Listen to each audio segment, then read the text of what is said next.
আসসালামু আলাইকুম রহমতুল্লাহ বরকাত। Good evening. আমি ইতিহাস মন্ডল বলছি। 2024-এর একটা খবর ছিল, ব্যাংক খাত ধ্বংস হয়ে গেছে এবং দুর্দশাগ্রস্ত ঋণ 6,75,000 কোটি টাকা। এরপরে আরেকটা খবর পেয়েছিলাম যে কোনো একটা সংস্থার 65,000 কোটি টাকা যোগ করা হয়নি, তাহলে 7,40,42,000 কোটি টাকা ঋণ খেলাপি হয়। এক বছর আগের কথা বলতেছি। এখন দেখেন, এক বছর পরে যে 30 আগের একটা খবর বের হয়েছে, 6.5 লক্ষ কোটি টাকা, মানে 1 লাখ কোটি টাকার কম দেখাতেছে। কি লাভ হবে জানি না। মানে আওয়ামী লীগের যত দুর্নাম কম দেখানো যায় করা যায়, সেটা এই কাজটা করতেছে।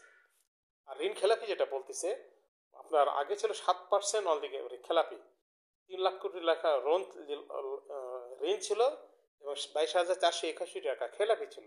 আর এখন লোন আপনার 17 লক্ষ কোটি টাকার উপরে, আর 7.5 লক্ষ কোটি টাকা ঋণ খেলাপি।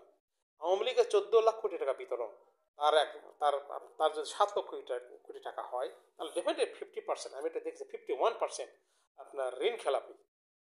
কেন এবং কিভাবে, এসে ভিতরের কথা আমরা যাবো না। এখন এখানেই এনারা 35% বলছে, যেটাই বলুক আর কি। এর আগে কিন্তু 41% আওয়ামী লীগ সময়ে আপনার ঋণ খেলাপি হয়েছিল, সেখান থেকে কমে নিয়ে এসে আপনার 7% নিয়ে আসছিল। আর চেতনাধারীদের কিন্তু এই কাম আবার কিন্তু তারা সেটাই করছে আর কি। আর ব্যাংকের কথা বলি, যখন সাইফুর রহমান সাহেব 2001 সালে বলেছিল বাংলাদেশের ব্যাংক বেশি হয়ে গেছে, ওই 1 সাল 6 সালে আওয়ামী লীগ বিএনপি আসার পর থেকে 9 সাল পর্যন্ত কিন্তু ব্যাংক আর হয়নি। এই জিনিসটা খুব জোর দেয় ধরতে হবে।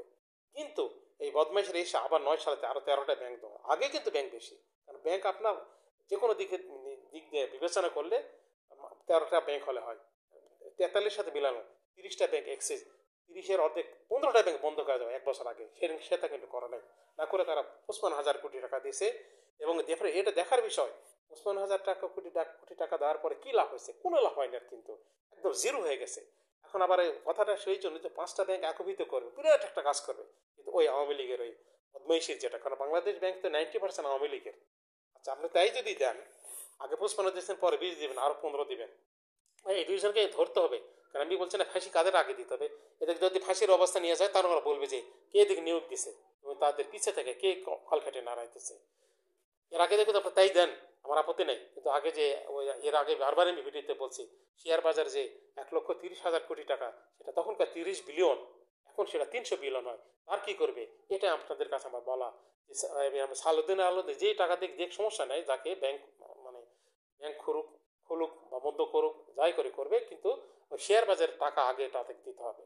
তার জন্য অবশ্যই করে, এবং ব্যাংক বন্ধ করাতে হবে এখনই, ওনাদেরকে সরাই দিতে হবে। তাছাড়া আবার দেশে ভীষণ ক্ষতি হতে পারে। আল্লাহ